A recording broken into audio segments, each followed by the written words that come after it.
Master சீக்கிரம் பத்திரத்தை எடுத்துகிட்டு கொண்டு வாங்க மாஸ்டர், அந்த ஃபைனான்சியர் கேட்குறாருல, அவர் பாவம் இல்லையா, பணத்தை கொடுத்து 2 நாளாச்சுல அப்படின்னு சொல்ல, இருங்க இந்த கொண்டு வந்துடுறோம் அப்படின்ட்டு விஜயாவும் மனோஜா யாரும் இல்லாமல் பதுங்கி பத்திரத்தை எடுத்துகிட்டு வேகமாக கொண்டு போய் கொடுக்குறாங்க. பத்திரத்தை வாங்கிட்டு அப்படியே சந்தோஷம் தாங்கலை. ஃபைனான்சியர்லேருந்து படக்குன்னு வாங்குது இந்த சிந்தாமணி. இதுதான் உங்கள் பத்திரமா? ஆமாம் அப்படிங்கிறாங்க.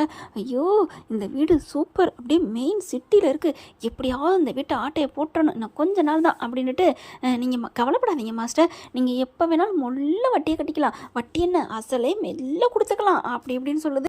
சரின்னு சொல்லிட்டு 2 பேரும் மனோஜ் விஜயாவும் கிளம்புறாங்க. கிளம்பி கூட போகலாங்க. பத்திரத்தை வாங்கி அப்படி நல்லா உத்து பார்க்குது சிந்தாமணி. பார்த்துட்டு சார் என்னது அப்படின்னு சொல்லி, என்ன இங்கே பாருங்கள், இது ஒரிஜினல் டாக்குமெண்ட் மாதிரி தெரியல, இது போலி, எங்கே கவர்மெண்ட் முத்திரையை காணுமே அப்படி இப்படின்னு சொல்ல, என்னது அப்படின்னு சொல்லிட்டு, ஆமாம் இது சரிப்பட்டு வராது, கூப்பிடுங்க அவங்கள அப்படின்னோடனே மனோஜி விஜயாவும் கூப்பிட்றாங்க. என்னாச்சு என்ன அப்படின்னு உள்ளார வராங்க. இங்கே பாருங்கள், என்ன போலி பத்திரத்தை கொடுக்குறீங்களா, 17 லட்சம் சொலையா எண்ணி கொடுத்துருக்கீங்க, என்ன நினச்சிட்டு இருக்கீங்க அப்படின்னு காய்ச்சி மூச்சுன்னு ஃபைனான்சியர் கத்துறாரு. சிந்தாமணி சொல்ல ஐயோ இது ஒரிஜினல் தான், அப்போ ஃபைனான்சியர் அந்த பேங்க்லேருந்து ஏமாத்திட்டாங்களா, நாங்கள் அதை பார்த்துக்குறோம் வச்சுக்கிறோம், கண்டிப்பாக உங்ககிட்ட கொண்டாந்து கொடுத்துட்றோம் அப்படின்னு சொல்ல, இங்கே பாருங்கள் இன்னும் 2 மணி நேரத்தில் என் கைக்கு வரணும், ஏங்க போகிறதுக்கே 2 மணி நேரம் ஆகும், கண்டிப்பாக இன்னைக்குள்ளே இல்லைன்னா நாளைக்குள்ளே தந்துடுறோம் அப்படின்ட்டு மனோஜ் விஜயாவும் என்ன பண்ணுறாங்க, பறக்க ஓடி போகிறாங்க. போயிட்டு என்ன பண்ணுறாங்க, வீட்டுக்கு போயிட்டு சீக்கிரம் வாடா போய் பேங்க்கில் போய் கேட்கணும் அப்படின்ட்டு வேகமாக கிளம்புறாங்க. பார்த்தா பேங்கு மூடி கிடக்கு.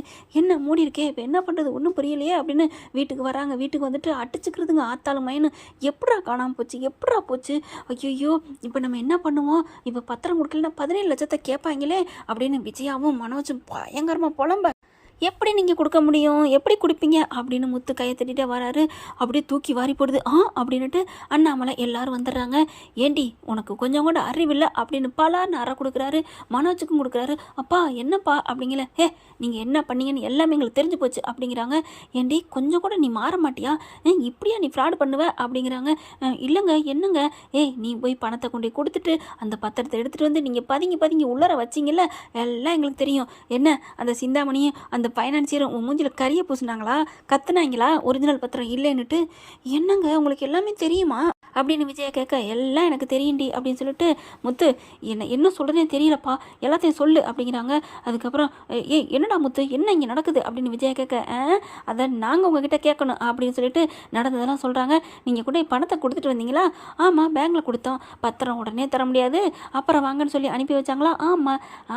அப்புறம் வாங்கன்னு சொன்னது எங்ககிட்ட சொல்கிறதுக்கு தான், எங்ககிட்ட சொன்னாங்க நீங்கள் பத்திரத்தை கொடுத்துறாதீங்கன்னு சொல்லிட்டு நாங்கள் உடனே வேறு பத்திரத்தை ஏற்பாடு பண்ணி கொண்டு போய் கொடுத்துட்டோம். அந்த பத்திரத்தை உங்ககிட்ட கொடுத்துட்டாங்க. அவங்க பணத்தையும் என்ன பண்ணிட்டாங்க, வச்சுக்கிட்டாங்களா? அந்த பணம் எங்ககிட்டே வந்துருச்சு. என்னைக்கு பணம் கொடுக்குறோமோ அப்போ தான் அவங்க பத்திரம் கொடுப்பாங்க. ஒரிஜினல் பத்திரம் பேங்கில் தான் பத்திரமா இருக்குது அப்படின்னு முத்து சொல்ல, ஏங்க என்னங்க இப்படி பண்ணிட்டீங்க, இப்போ பத்திரம் கொடுக்கலன்னா அவன் காசை கேட்பானே. ஆமாம் கொடு அப்படிங்கிறாங்க. காசு அது என்கிட்ட தான் இருக்குது, அதை கொடுத்துருங்க, நான் கொண்டு போய் கொடுத்துட்றோம், பத்திரம் கொடுக்காட்டியும் பரவாயில்ல அப்படின்னு விஜயா சொல்ல, அடிச்சு உன்னை என்ன பண்ணுறது, இப்போ பார்த்தியா இந்நேரம் பத்திரம் போயிருக்கும் எல்லாம் போயிருக்கும். இல்லை அவங்க அப்படிலாம் இல்லை, என்ன அப்படிலாம் இல்லை, பத்திரம் கைக்கு வரல, என்ன அவங்க ஒரே கொடூரமாக ஆயிருப்பாங்களே அப்படிங்கிற விஜயா மனோஜ் நினச்சி பார்க்குறாங்க. ஆமாடா நம்மளை எப்படி கத்துனாங்க, அதைத்தான் சொல்கிறேன்டி அறிவு கட்டவளே அப்படிங்கிறாங்க. என்னை மன்னிச்சிருங்க அப்படிங்கிறாங்க. இந்த ஒழுங்கு மாதிரியா இந்த பணத்தை கொண்டு போய் கொடுத்துட்டு உங்களுக்கு காசு சீக்கிரமே வந்துடும் சொல்லிட்டு மூஞ்சில் அடிச்சுட்டு சொல்லிட்டு வரீங்க, பத்திரம் தரேன் கித்திரம் தரேன்னு சொல்லிட்டு வந்தீங்க, அரைஞ்சிடுவேன் அப்படிங்கிறாரு. இல்லைங்க அப்படின்னு சொல்லிட்டு அந்த பணத்தை எடுத்துகிட்டு போகிறாங்க. சிந்தாமணிட்டையும் ஃபைனான்ஸ்கிட்டையும் கொண்டு போய் அந்த பணத்தை கொடுக்குறாங்க.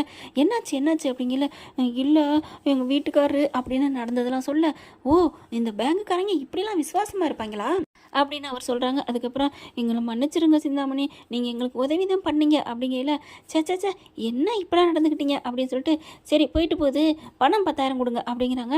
10,000 இல்லை 17,000 கொடுங்க அப்படிங்கிறாங்க.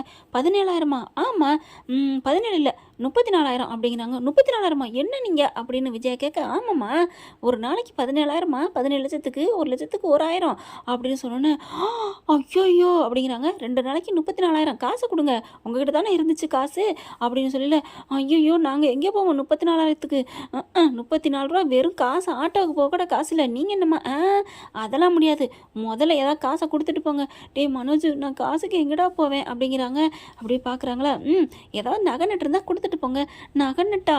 ஆமாம் சும்மாலாம் அவங்க வாங்க மாட்டாங்க. சிந்தாமணி காசு இருந்தால் கொடுங்களேன், நான் எங்கேம்மா போவேன் அப்படின்னு சொல்லிட்டு வேணா கையெழுத்து போட்டுட்டு ஒரு நகை கொடுங்க, காசு வேணா கொடுப்பாரு அப்படிங்கிறாங்க.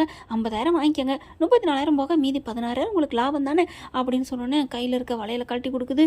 போச்சே போச்சே வளையலுன்னு வளையலை கழட்டி கொடுத்துட்டு கையெழுத்தை போட்டுட்டு காசு மீதி 16,000 வாங்கிக்கிட்டு வாடா மனோஜ் அப்படின்னு போகிறாங்க. அம்மா என்னடா அந்த காசை தரியா? ஏண்டா இதையும் விட மாட்டியா?